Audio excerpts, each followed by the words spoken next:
We're just going to jump right into this recipe. Go ahead and preheat your oven for 350 degrees. First, you'll need 3/4 cup of cornmeal, that's self-rising cornmeal. I'm using Martha White's self-rising buttermilk cornmeal mix. Add 1/4 cup of self-rising flour, and I'm using White Lily's self-rising flour. Add 1 small jar of pimentos, drained. Add 1 small can of green chilies, and I believe that's a 4-ounce can, drained.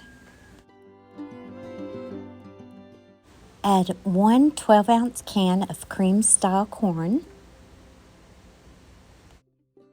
Add 1 egg. Add about 3/4 cup of sour cream. And I'm just guessing, y'all. I don't always measure everything. Add 1/4 cup of canola oil. Add 1 cup of shredded cheddar cheese. Now we are going to mix this up. I did preheat my oven for 350 degrees, and I put a couple of tablespoons of canola oil in my cast iron skillet. I put that in the oven before I started to mix my batter so that I could get my canola oil really hot. That's important. You want to do that first.